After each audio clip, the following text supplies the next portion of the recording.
When her hubby of 10 years had to spend Christmas with his relatives in Nigeria, Tracy Akingbogun hoped he'd return with a special gift to make up for their time apart.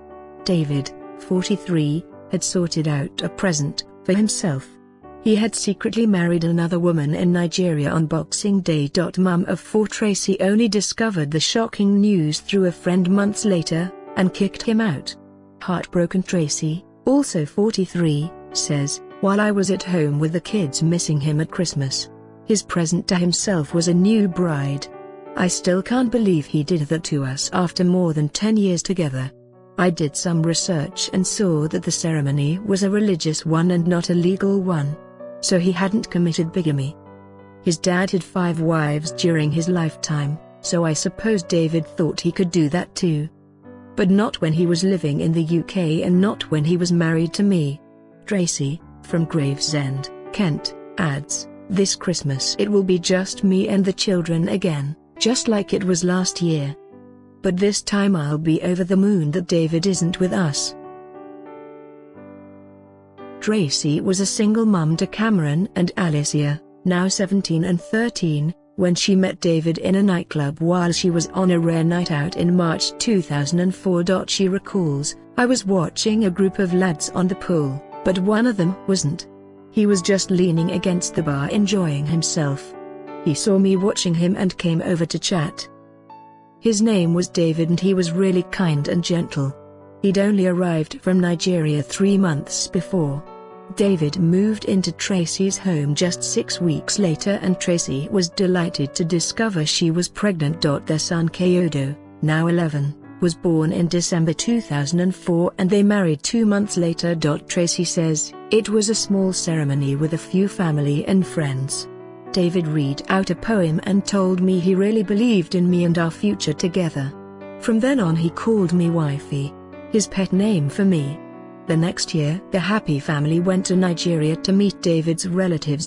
Tracy says, "They were lovely to us and even went through the traditional ceremony of washing our feet when we arrived." Their second son Olkan, now 4, was born in December 2011. Tracy busied herself bringing up her brood while David turned his hand to various businesses from buying and selling cars to running a market stall. He also tried to set up an internet cafe.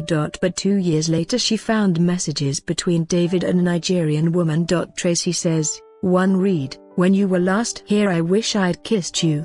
I shouted at him, and wanted him to explain himself.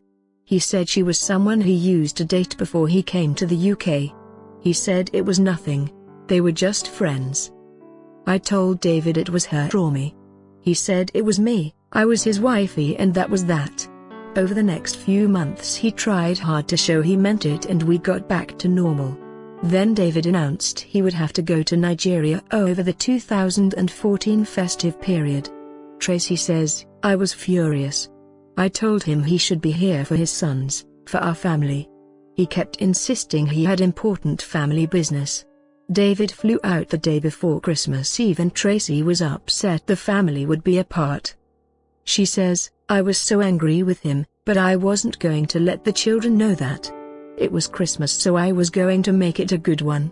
She messaged David, reminding him to call their boys on Christmas morning.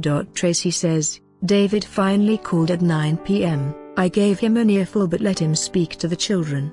I was so angry with him. On Boxing Day I didn't hear from him, but I spoke to him and his family the next day and they were all friendly and normal. But, on David's return, Tracy felt something had changed." She says, "When he wasn't away working he was on his laptop. He was hardly speaking to me or the boys. I would encourage him to spend time with them, but he'd snap at me and say he was busy." Tracy tried to make her family life as happy as possible but in May came a bolt out of the blue. She got a message on Facebook from the partner of one of David's friends in Nigeria, a woman Tracy had met when she visited. She says, the message read that he'd got married to another woman on Boxing Day, everyone knew apart from me. She didn't think that was right. The world I loved had been whipped from beneath my feet. Tears streamed down my face. I'd known something was up. I confronted David but he denied it. He seemed so cool and calm. So I messaged her and said there must be a mistake. What came next wiped away any trace of doubt Tracy had. Tearfully, she recalls, she ended up sending me photos of the wedding ceremony via WhatsApp and confirmed it to me. There was no denying that. Shaking, Tracy managed to guess his Facebook OK password and logged in. There, she read messages between him and his new wife, the woman she'd caught him messaging 2 years before, who was also his ex-girlfriend. Tracy says, "I was so angry I couldn't speak. He couldn't get married. He was my husband.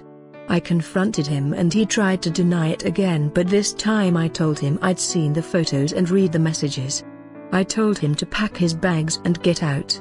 I don't take calls from his family, as they were in on this, and went to his wedding last Boxing Day while lying to me. He abandoned his children and me to get married to another woman. He's made his choice and now he's stuck with it." David said, "I can do what I want. It's nobody's business. What do you want me to do?"